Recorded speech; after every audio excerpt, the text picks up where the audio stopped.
दोस्तों, जब आपको किसी लंबी दूरी का सफर तय करना हो तो आप सबसे पहले उस रास्ते को चुनते हैं जो सबसे छोटा हो, ताकि समय कम और खर्च दोनों बच सके।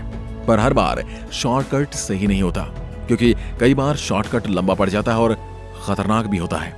ऐसा ही करते हैं हमारे अंतरिक्ष अभियान में लगे अंतरिक्ष वैज्ञानिक। ये सभी एडवांस टेक्नोलॉजी का प्रयोग करते रहते हैं। नई नई टेक्नोलॉजी के लिए ये देश एक बड़ा बजट भी रखते हैं। लेकिन क्या आप जानते हैं, ये सभी शॉर्ट मेथड का इस्तेमाल नहीं करते।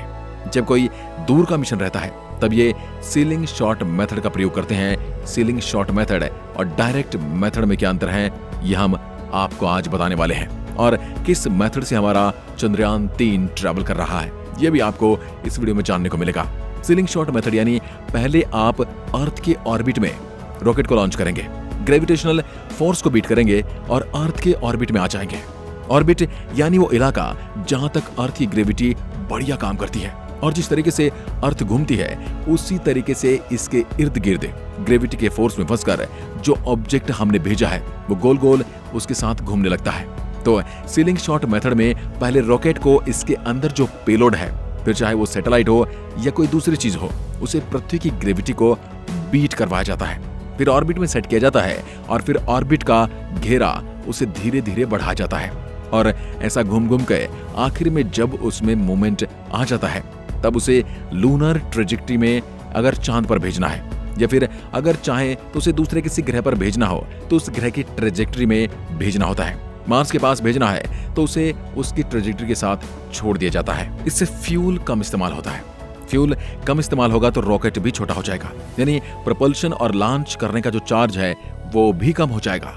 इसे सीलिंग शॉट मेथड कहते हैं। इसका प्रयोग नासा जैसी बड़ी एजेंसियां तब करती हैं जब उन्हें पता होता है कि उनके पास जो सबसे शक्तिशाली रॉकेट है उसके अंदर जो ईंधन है उसकी कैपेसिटी जितनी है, वो इतनी कैपेसिटी है कि उसको जहां तक भेजना है वहां तक वो नहीं जा सकता है, और वो कैलकुलेशन से पता कर लेते हैं। तब जो रॉकेट है उसे डायरेक्टली अर्थ के ग्रेविटेशनल फोर्स से अलग करके सीधे मार्स की ट्रेजेक्टरी में भेजना मुश्किल है।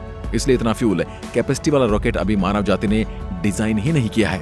उतना पावरफुल रॉकेट है नहीं हमारे पास, तो हम इस्तेमाल करते हैं इस मेथड का। जिसके लिए हमें करना क्या होता है, कम फ्यूल जलाओ, रॉकेट में जितना हो सके उतना फ्यूल भर लो। लेकिन क्योंकि ये डायरेक्टली वहां तक लेकर नहीं जा सकता है, तब इसे सीलिंग शॉट मेथड से भेजना पड़ता है। ज्यादा लंबी दूरी का जो सफर है उसके लिए बड़ी स्पेस एजेंसियां सीलिंग शॉट मेथड का इस्तेमाल करती हैं, और उनके पास इसके अलावा कोई चारा भी नहीं होता है। जबकि इसरो जैसी स्पेस एजेंसी हैं जिनके पास बजट कम मिलता है, ये कम बजट में रहती हैं, इसलिए अगर पास में ही भेजना है तो कम रॉकेट फ्यूल यानी छोटे रॉकेट का प्रयोग करते हुए इसे सीलिंग शॉट मेथड से भेजती है। अब दुनिया ये देखकर हैरान हो गई कि कहां तक पहुंच गया है इसरो का चंद्रयान 3। आज की तारीख में चंद्रयान 3 अर्थ की चौथी ऑर्बिट में जा चुका है। पहली ऑर्बिट, दूसरी, तीसरी और फिर चौथी, और ये टोटल 5 ऑर्बिट चेंज करेगा। अर्थ के राउंड में इसके बाद चंद्रयान 3 लूनर ट्रेजेक्टरी में जाएगा, फिर वहां पर 5 बार ऑर्बिट में घूमेगा और चंद्रमा के ऑर्बिट में फिर लैंड करेगा। अब लोग हैरान हो चुके कि चंद्रयान 3 थर्ड ऑर्बिट में इतनी सफलतापूर्वक कैसे पहुंच गया है। अगर आप किसी काम को करेंगे तो 1 शॉट में आपका रॉकेट जा रहा है, सीधा लूनर ट्रेजेक्टरी में जा रहा है। तो ऐसा हुआ तो आपके पास प्रोसेस कम हो गई। आपको कुछ लेंथी प्रोसेस नहीं करने हैं, आपको सिर्फ एक ही प्रोसेस करना है, डायरेक्ट आपने भेज दिया चांद की ट्रेजेक्टरी में, और फिर फेल होने के चांसेस कम हो गए क्योंकि आपके प्रोसेस कम हो गए। लेकिन यहाँ तो चंद्रयान 3 को बहुत सारे प्रोसेस से गुजरना पड़ रहा है। 5 बार इसे ऑर्बिट चेंज करने हैं। ऐसे में कहीं भी गलती हो सकती है। हो सकता है जब ऑर्बिट चेंज करने के लिए उसके इंजन को चालू किया जा रहा है, क्योंकि ये कम फ्यूल के साथ जा रहा है। ऐसे में एक पर्टिकुलर टाइम में जब वो धरती के पास पहुंचकर बाहर की तरफ जाता है तब उसकी इंजन को चालू किया जाता है, फिर उसकी जो दिशा है उससे हल्का सा बदला जाता है और थोड़ा आगे बढ़ाया जाता है, और ऐसा बार बार करके हम इसे बंद और चालू करते रहते हैं। इसरो के वैज्ञानिकों द्वारा ये मैनुअली और ऑटोमेटिकली दोनों तरह से होता है। इसके बार बार ऑर्बिट बदलना और लंबे से लंबे ऑर्बिट में वो चक्कर काटने लगता है। ऐसे में बहुत सारे प्रोसीजर लगाए जाते हैं। कहीं पर एक भी प्रोसेस अगर आपका फेल हो गया तो आपका मिशन फेल हो सकता है। उदाहरण के लिए मान लीजिए बेंगलुरु का जो इसरो का स्टेशन है वहां से सिग्नल भेजा गया कि इंजन ऑन करिए, और वहां नहीं हुआ तो उसी ऑर्बिट में गोल गोल चंद्रयान वहीं पर घूमता रह जाएगा। ऐसे बहुत सारे प्रोसेस हैं और दुनिया हैरान है कि कितने सिस्टमैटिकली इसरो इसे चला रहा है। एक के बाद एक इसरो हर चरण सफलतापूर्वक पास करता जा रहा है। जो 3 चरण का मूल मिशन रहता है नासा का, वहीं हमारा चंद्रयान तो कितने सारे चरणों के साथ होकर गुजर रहा है। अगर आज की बात करें तो चंद्रयान 3 तीसरी ऑर्बिट में एंटर कर चुका है और 20 जुलाई को तीसरे से चौथे ऑर्बिट में चला जाएगा। अब देखना यह दिलचस्प होगा कि लगातार पूरे प्रोसेस को पूरा करता हुआ कब 5वीं ऑर्बिट में पहुंचता है, जिसके बाद ये लूनर ट्रेजेक्टरी में एंटर करेगा। दोस्तों, किसी भी स्पेसक्राफ्ट के लिए सबसे मुश्किल चीज होती है मून पर उतरने के लिए, वो है लूनर ट्रेजेक्टरी से जब वो पहुंचेगा और लूनर ऑर्बिट में एंटर करेगा।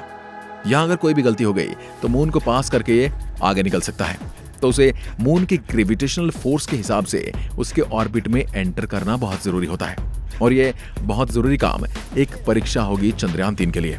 फिर जब चंद्रयान 3 ऑर्बिट में एंटर कर जाएगा, उसके अराउंड फिर धीरे धीरे डिबूस्टिंग होगी और फिर गोल गोल घूमते हुए स्पीड कम करते करते 6000 मील प्रति सेकंड की स्पीड होगी, जिससे लैंडर नीचे उतरता रहेगा।